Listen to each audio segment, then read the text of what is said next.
Autumn, our poor garden is all falling down. The yellow leaves are flying in the wind.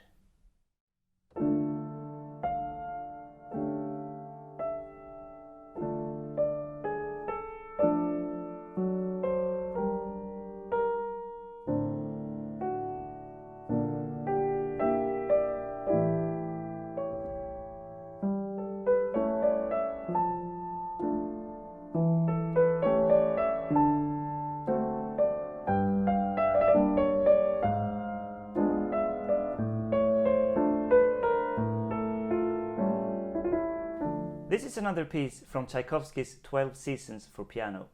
He was commissioned to write them by a Russian music magazine, and they published one each month in the year 1876. And each piece has an epigraph. And October is an autumn song, and it has this simple line by Tolstoy that I just read.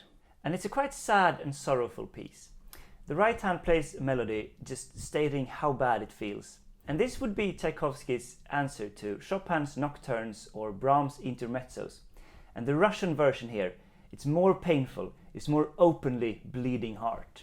But it's still a more reflective piece. And the intro is very still, setting the scene.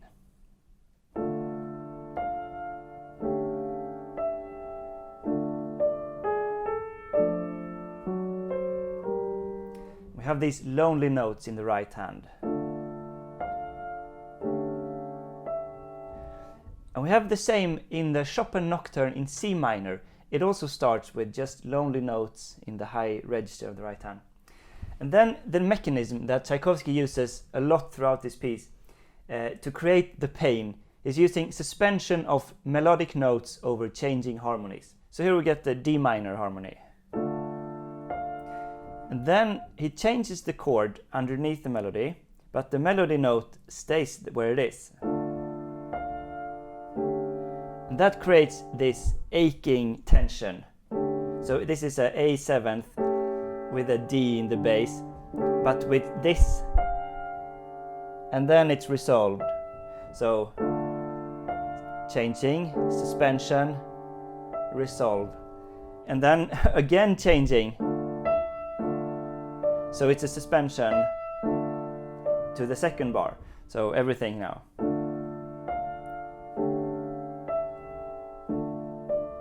And then going on, and now again suspension, resolution. This is a weird resolution. He leaps down a little bit, and suspension,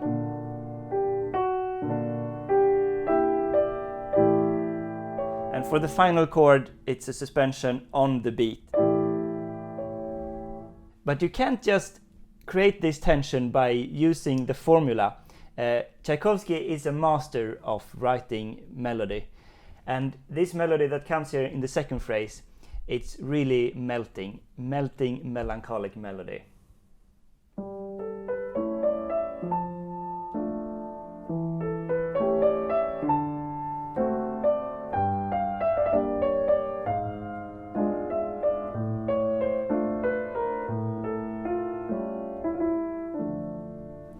And in the end we have some proper lamenting with the right hand descending over chromatic notes. So when we get here,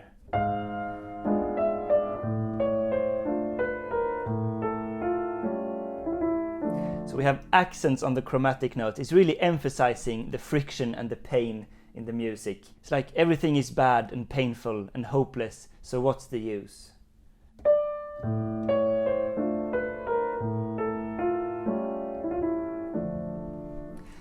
And then we get the lonely phrase from the intro again, but now with the melody in the left hand.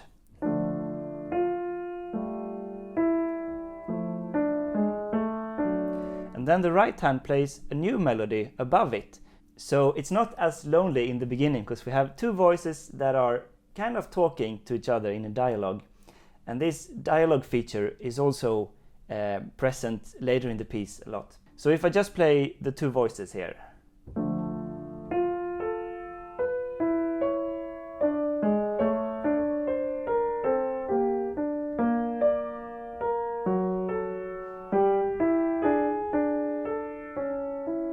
So So they're all the time going around each other because the right hand plays on syncopations and the left hand plays mostly on the beats. And now we also have to play chords in the left hand as well, so it's not as easy as it sounds, this piece, maybe.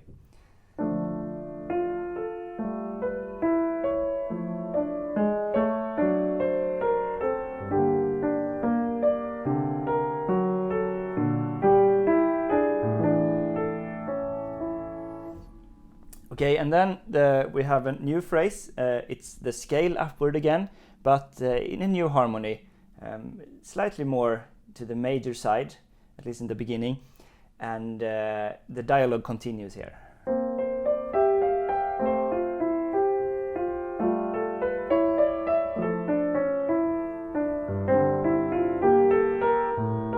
The lamenting.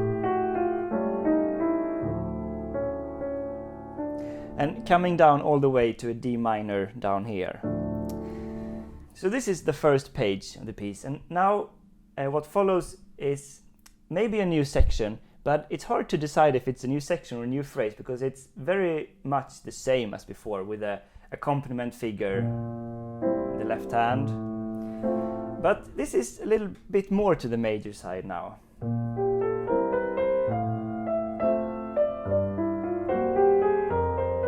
Like a glimpse of hope in all the desperate autumn.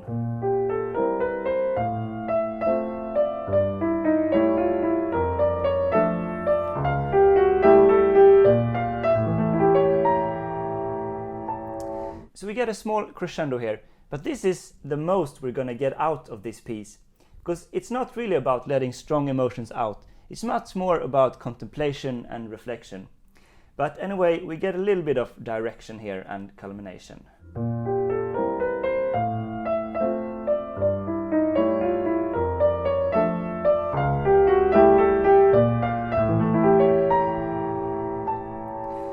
And then we come down from this climax with a long phrase of reflecting on it.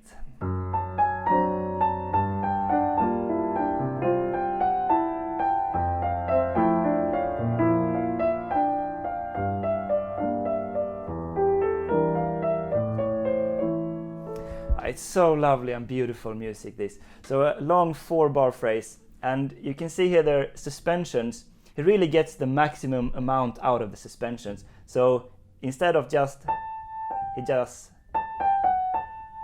going 2 times of the suspension. Again.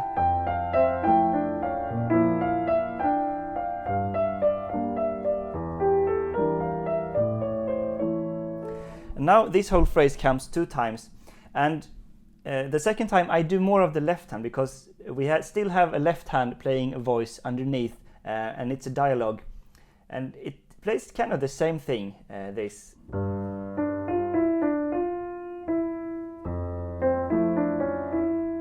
And if I just play the 2 voices together.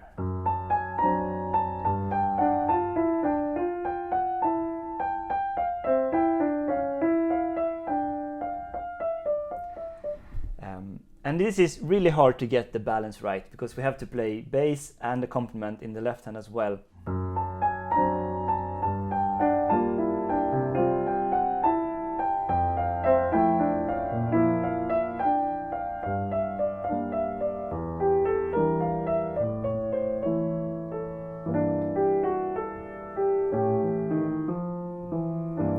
Then we get a transition back to the recapitulation of the first section or theme, even though most sounds the same. So here we just consolidate these kind of low register dark chords. So this looks like a minor 6 chord, but it's actually more like a half diminished chord because the 6 is down here. So if the 6 is on top, then we get the minor 6 feeling. This is a minor 6 chord, but when the 6 is below, then it sounds much more like the half diminished sound. So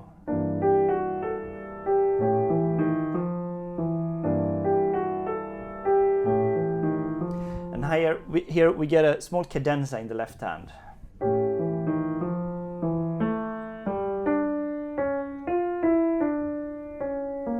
lamenting all the way down to D. And then of course, now the recapitulation, we're back in D minor and we get the lonely notes.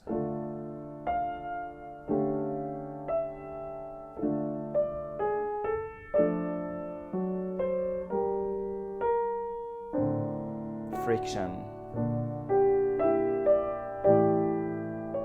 And the lovely melody.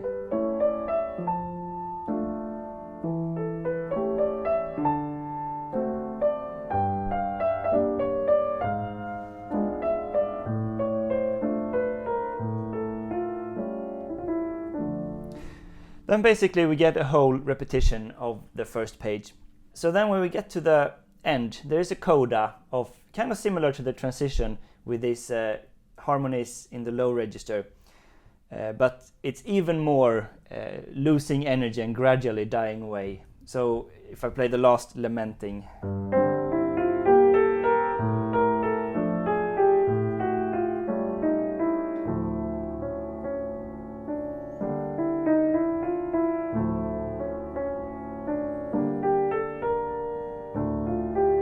It's like the right hand melody doesn't really know where to go, so it's trying these fragments of echoing.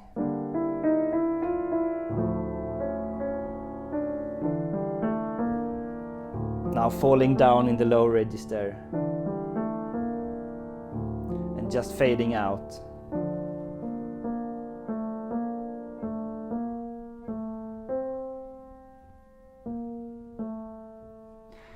And Tchaikovsky writes 4 pieces, so super pianissimo, very unusual, and it's kind of odd to end with just one voice like this, but I suppose it's emphasizing the loneliness and the tragedy of this music. I guess these are autumn feelings, when we mourn for all the life in nature that withers and dies, and all that's left are bare trees preparing for the winter and the cold and the darkness that's about to come. Luckily though, new flowers and leaves and life will return next year again. This is Sonata Secrets with Henrik Kilhamn. Thank you for watching, and please leave a comment if you have some thoughts on the music. Now please enjoy when I play Tchaikovsky's October.